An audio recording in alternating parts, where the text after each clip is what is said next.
अगला क्वेश्चन है 10.4 देख लीजिए। 10.4 C5H12 C5H12 अणु सूत्र वाले समावयी एल्केनों में से उसकी पहचान कीजिए जो प्रकाशिक क्लोरीनन पर देते हैं। उसके नीचे उन्होंने 3 विकल्प दिया है, मतलब इस फार्मूले के आपको ऐसे यौगिक को बताना है। नंबर 1 उन्होंने दिया केवल एक मोनोक्लोराइड, मतलब इसकी अगर क्लोरीन से रिएक्शन कराई जाए तो केवल एक मोनोक्लोराइड बनेगा। देखिए ध्यान से, इसका नाम नियोपेंटेन है। अगर मैं इसकी क्लोरीन से रिएक्शन कराऊं, आप जानते हैं अल्केनों की अभिक्रियाएं सूरज के प्रकाश की उपस्थिति में होती है, मुक्त मूलक प्रतिस्थापन अभिक्रियाएं होती हैं। तीनों कार्बन से जुड़े हुए हाइड्रोजन एक जैसे हैं, CH3 CH3 CH3। चाहे मैं यहाँ से क्लोरीन हाइड्रोजन को हटा के क्लोरीन लगाऊं, चाहे यहाँ लगाऊं, चाहे यहाँ लगाऊं, चाहे यहाँ लगाऊं, मेरा एक ही यौगिक बनेगा। एक ही यौगिक का मतलब उसका IUPAC नाम एक ही होगा।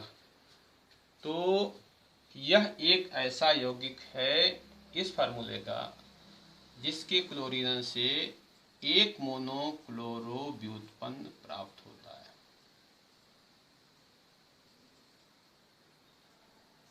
CH2Cl+S। आप चाहे यहाँ लगाते, चाहे यहाँ लगाते, चाहे यहाँ लगाते, इसका नाम वही आता। इसका नाम क्या आएगा? 1-क्लोरो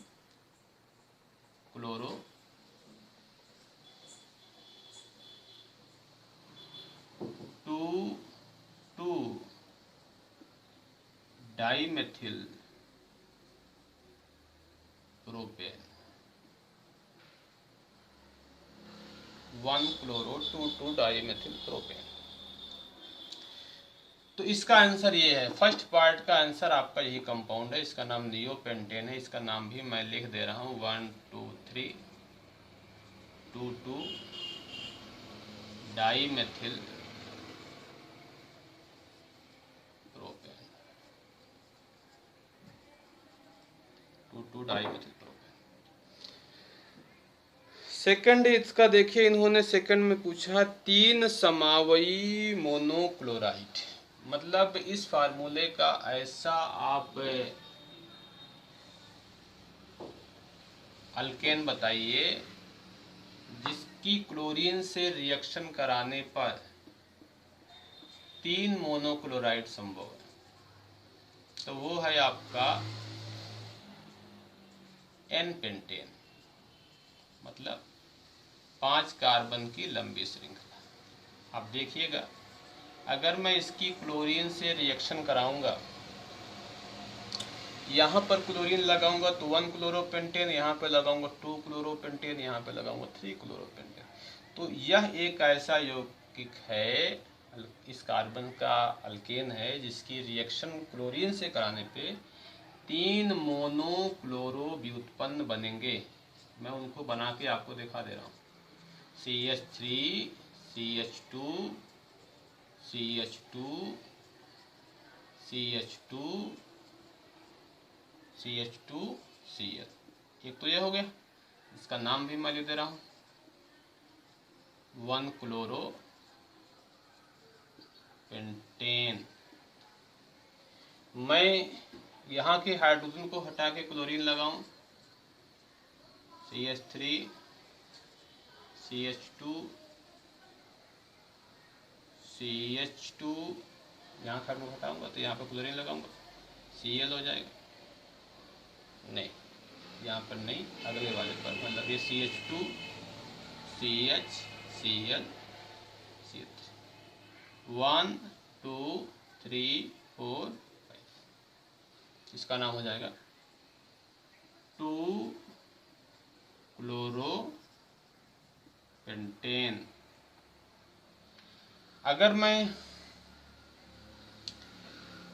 यहाँ के हाइड्रोजन को हटा के लगाऊंगा। मुझको लग रहा है वीडियो में शायद ना आ पाए, मैं यहाँ पे लिख दे रहा हूँ CH3 CH2 CH, यहाँ पे हाइड्रोजन को हटा के मैंने क्लोरीन लगा दिया CH2 CH3। तो इसको आप देख लीजिए 1 2 3 1 2 3 4 5, तो इसका नाम हो जाएगा 3-क्लोरो पेंटेन। तो ये 3 संभव हैं संरचनाएं, मतलब कि इसका जो आंसर है वो आपका यही है, पेंटेन है। पेंटेन की अगर हम क्लोरीन से रिएक्शन कराएं तो मोनोक्लोरो 3 व्युत्पन्न बनते हैं, 1-क्लोरो पेंटेन, 2-क्लोरो पेंटेन, 3-क्लोरो पेंटेन।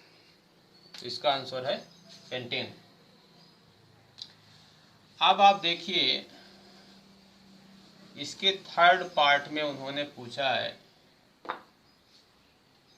कि 4 मोनोक्लोरो समावेश संभव, तो 4 इसके बनेंगे,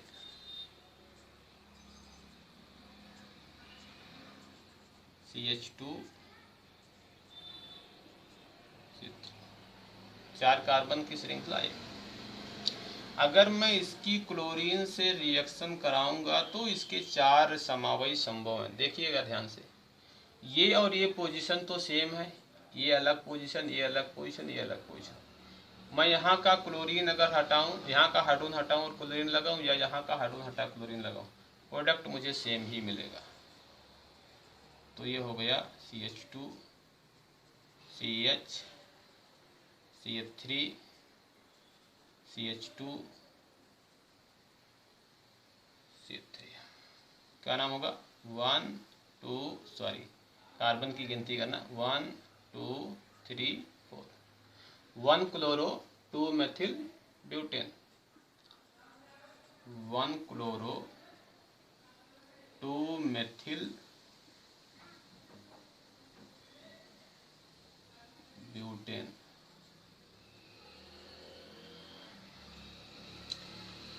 अच्छा, यहाँ का हाइड्रोजन हटा के मैं क्लोरीन लगाऊं तो क्या बनेगा CH3 CH3 Cl CH2 1 2 3 4, 2-क्लोरो 2-मेथिल butane. यहाँ का हाइड्रोजन हटा के मैं लगाऊं, देखो क्या बनेगा CH3 CH CH3 CH Cl 1 2 3 4, 2-क्लोरो 3-मेथिल butane, 2-क्लोरो 3-मेथिल butane. तो ये मैंने बनाई एक संरचना, यहाँ पर भी बन सकती है, इसको मैं ऊपर बनाऊंगा। यहाँ का हाइड्रोजन हटा के मैं क्लोरीन लगाऊंगा तो भी मुझे एक प्रोडक्ट मिलेगा CH2 CH2 Cl 1 2 3 4, यानी 1-क्लोरो 3-मेथिल ब्यूटेन। तो ये 4 प्रोडक्ट, 4 इसके संभव हैं। यहाँ पर कुछ मिट गया है तो मैं इसको फिर से बना दे रहा हूँ, वैसे आप इसको समझ ही चुके हैं। यहाँ का मैंने हाइड्रोजन हटाया, 1-क्लोरो 2-मेथिल ब्यूटेन एक समावेश बना,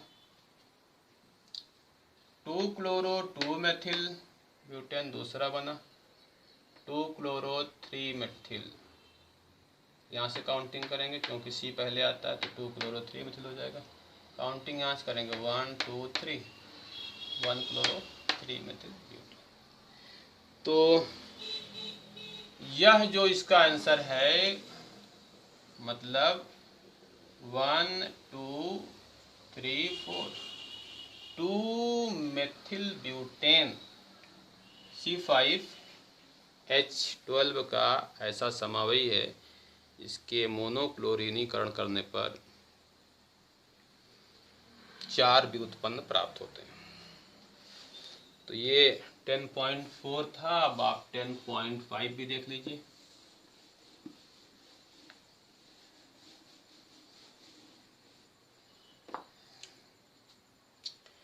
टेन पॉइंट 5 देखिए,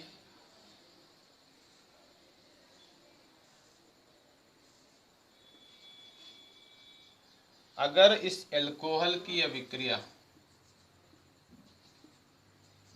थायोनिल क्लोराइड से कराई जाए, तो आपको पढ़ाया गया कि ये एल्किल हैलाइड प्राप्त करने की सबसे अच्छी विधि है, क्योंकि इसमें SO2 और HCl दोनों गैसें बनती हैं और दोनों गैसें निकल जाती हैं। तो यहाँ पर OH के स्थान पर Cl आता है। ये अल्कोहल से एल्किल हैलाइड को प्राप्त करने की सबसे अच्छी विधि है। इसमें सल्फर डाइऑक्साइड गैस बनेगी और HCl बनेगा। तो ये बहुत अच्छा क्वेश्चन था। इसी के नीचे ये फर्स्ट पार्ट था 10.5 का। अब इसी का सेकंड पार्ट भी आप देख लीजिए। सेकंड पार्ट इसका देखिए,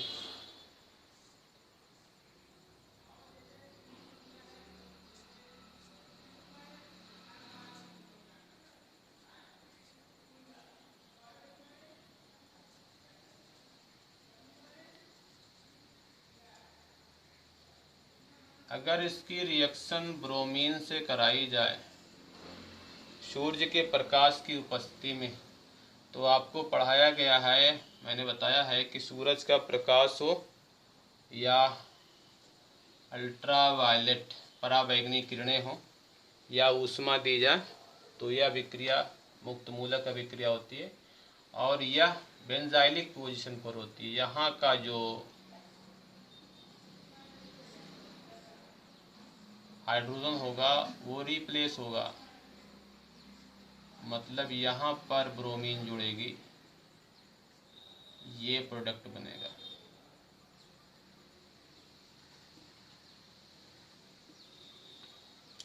तो अगर मैं इसका यूपीएससी नाम बताऊं तो इसको तो आप जानते हैं, साइक्लोहेक्सेनॉल होगा। ये हो जाएगा क्लोरोसाइक्लोहेक्सेन होगा, क्लोरोसाइक्लोहेक्सेन होगा ये।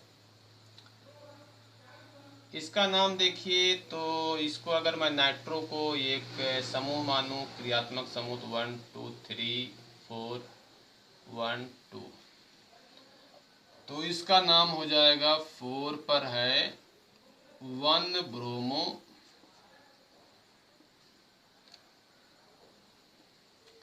एथिल। आप आईपीएससी की मेरी वीडियो देख सकते हैं, उसमें 4 पर है 1 ब्रोमो एथिल नाइट्रोबेंजीन। नाइट्रोबेंजीन हो सकता है ये नाम कैमरे में ना आ रहा हो, फिर भी मैंने बता दिया है। देखिए 4 पर है 1 ब्रोमो एथिल है और ये कंपाउंड हमारा नाइट्रोबेंजीन है। यहाँ पर इसमें रिएक्शन होगी, ये फ्री रेडिकल रिएक्शन है। अब मैं थोड़ा सा ऊपर लिखूंगा, हो सकता है कि ना रहा हो।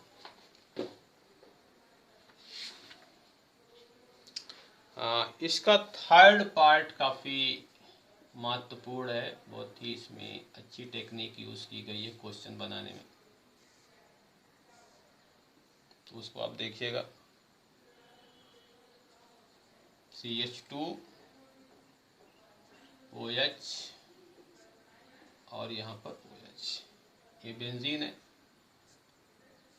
तो बेंजीन से अगर डायरेक्ट OH जुड़ा है तो उसको फिनाल कहते हैं, और आपको पता है कि ये जो लोन पेयर ऑक्सीजन का है इस डबल बॉन्ड के साथ अनुनाद में आ जाता है, और जब अनुनाद में आ जाता है तो यहाँ पर आंशिक रूप से द्विबंध का गुण आ जाता है, जिसको मैं क्लोरोबेंजीन में आपको समझा चुका हूँ कि अगर बेंजीन की रिंग से जुड़े एटम पे लोन पेयर होता है तो उसका लोन पेयर रिंग के पाई बॉन्ड के साथ अनुनाद में आ जाता है, और रिंग और उस परमाणु के बीच में डबल बॉन्ड आ जाता है।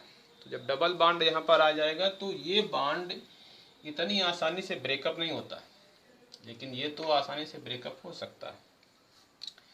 तो अगर मैं इसकी HCl के साथ रिएक्शन करा दूं तो बहुत ही सिंपल सा है, यहाँ का जो OH होगा वो हट जाएगा और उसकी जगह पर Cl आ जाएगा।